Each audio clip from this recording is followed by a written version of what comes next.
Hi, my name is Colt Segarra, and I'm here on behalf of the Hill City FFA chapter. Today I'm going to be talking about the market beef industry from birth to slaughter.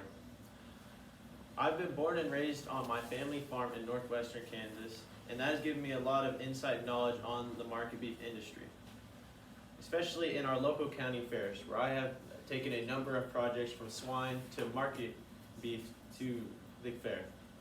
Today I'm going to be breaking down the market beef industry from birth to slaughter. A lot of my inspiration for presenting about this topic came from my market steer last year. His name was Bernard. Bernard was by far the most friendly steer I've ever had. He was so friendly that I could walk up to him in his pen, reach onto his neck, rub him, and scratch his secret scratching spot that he had. Every time I did that, he shook his neck in a funny way that made me laugh. Me and Bernard formed a very close bond, and it was so great to the fact that it's my career choice now that I want to go into agribusiness and work with cattle.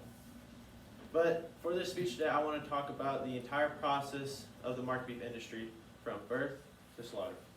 So first of all, with birth is by far the most tumultuous time in a calf's life. There are several complications that can go wrong with it, whether it just be calving trouble, freezing to death, getting eaten by a wild animal. There are numerous examples that could lead to a calf being born incorrectly or dying upon being born. Today I want to talk about one of the processes that farmers use to help prevent birth complications, which is called pulling. To complete a pulling, you need to first of all get your cow into the chute once you notice she's having calving problems. Then reach inside her with chains and wrap them around her ankles, or not ankles, the calf's ankles just above the dew claw, and then hook it up to a puller. A puller is basically a lever that you crank with the chains attached to help pull the calf out, and that is done when the cow is attempting to push the calf out to help her. I use this process in my speech to help emphasize the problems that calves have early in their life. However, I would say after their first few weeks of life, they have a much easier time.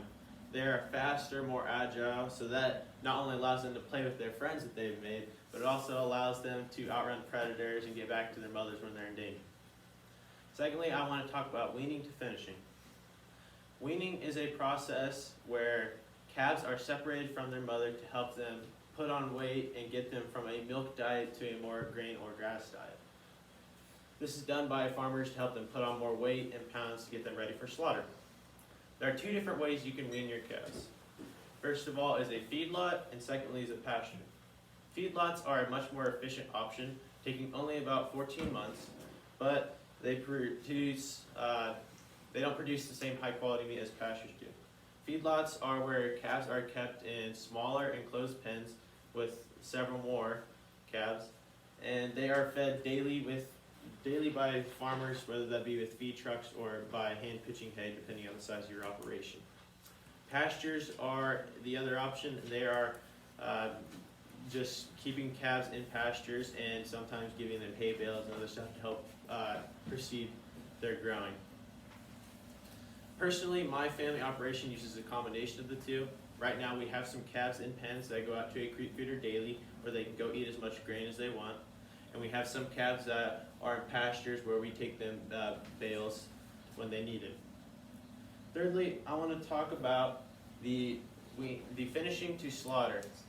So finishing is a process where calves are switched to a much more calorie-dense diet to help them put on more pounds just before slaughter.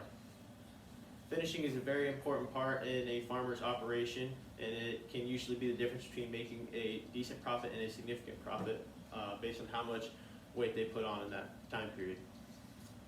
Slaughter is another very important part, and some things you want to be on the lookout for during slaughter is how well your calves marbling and how good their yield grade is. So this is not only shown by how well you fed them, but also their breed. So my family uses Brown v. Angus crosses. Brown v are known for being docile creatures and having good marbling, and Angus are known for producing high yield grades. So when you combine those two, You get cattle that are not only docile, which means calm and have good marbling, but you also get the Angus side, which makes them high yield grades, usually producing prime or just below it. So overall, the market beef industry is a very, very complex industry where a lot of things are going on.